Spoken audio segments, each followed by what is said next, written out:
Hey writers, today we will be starting to think about our stories and how they might go by plotting it with a story arc. Now, you spent the last couple days thinking about your characters and thinking about what they wanted and what got in their way. You thought about their struggles and motivations. You thought about what they were like on the inside as a person and what they looked like on the outside. Well, today I want to show you is that today, after we develop our characters, we draft possible story arcs. And specifically, why we aim to intensify a problem that's happening. Now, let's remember the mentored read aloud that we did called Fireflies. In Fireflies, this is what the story arc looked like. First, the narrator gets ready to catch fireflies. Then, he goes out and catches fireflies with his friends. He comes home and puts the fireflies next to his bed. He watches their lights start to fade. He doesn't want to let them go, and then he lets them go.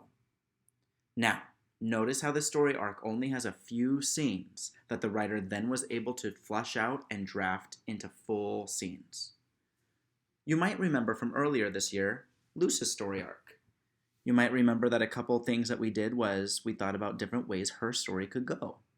One, Luz looks at a calendar and stares, writing lots of birthday invitations, and gets worried people will find out about her fear of the dark.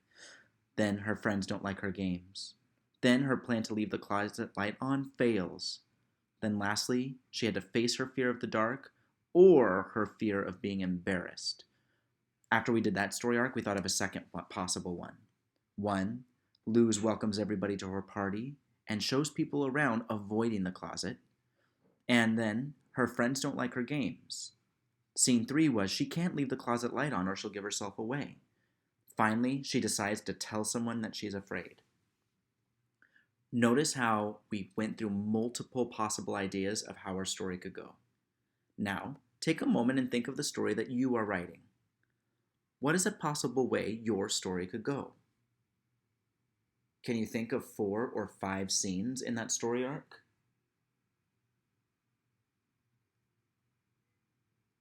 All right, now that you've thought of one possible way your story could go, think of a different way. You might come up with better ideas.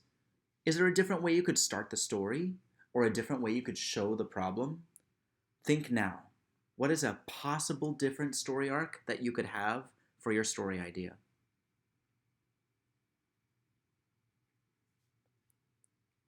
Today, at your desks, you will be pushing yourself to write 3, 4, or 5 different story arc ideas, each one better than the one before that. Remember, you can always use mentor texts to think of how did these authors make their story arcs. Can you replicate anything that they did? Remember, good writers are always thinking what have published authors before them done that they could also try in their writing. All right, writers, so you were just reminded how we plot stories using a story arc. And remember, we don't just do one story arc for our stories. Good writers draft out multiple story arcs. That way, different ideas will come to you, and you never know which one you'll choose for your final story. Now, I need to start thinking, because I know from my last story, I did 1, 2, 3, 4 different story arcs. I think I need to do at least 4 different story arcs for this current story. Now remember, I'm writing this story about the homeless cat. So maybe one possible story arc for me could be the first scene. There's a homeless cat walking around Brooklyn and he's really, really sad because he doesn't have a home. Then the second scene is a woman on the street finds him and takes him in, but she can't keep him because she's allergic to cats. Then this third scene is maybe she calls her friend, and so he comes by because he's always wanted a cat and he takes the cat home. But then, when the cat gets to his apartment, he wreaks havoc. He scratches the furniture, he meows all the time, he's running around at night, he pees on the rug.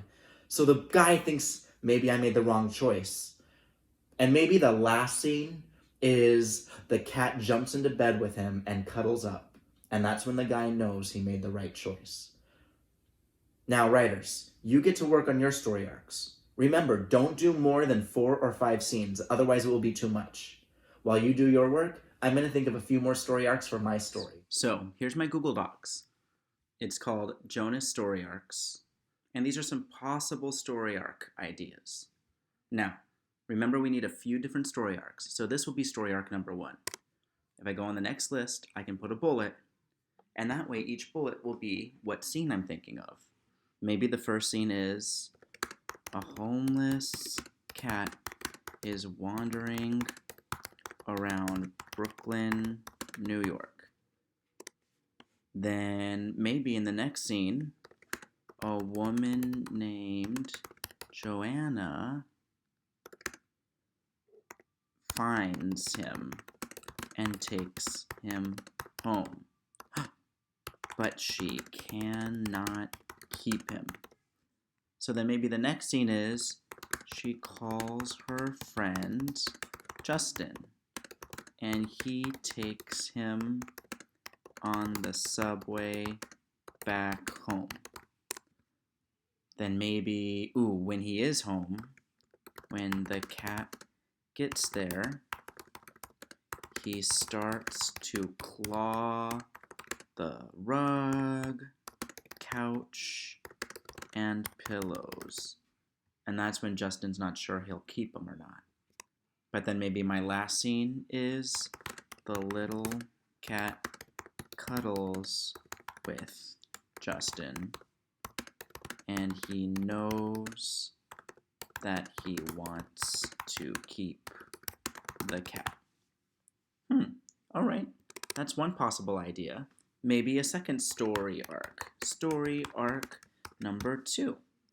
I'll go down, make a bulleted list, and think of my scenes all over again. Now remember, you want a few different story arcs, so don't just do one, do a couple. See the different ways your story could go.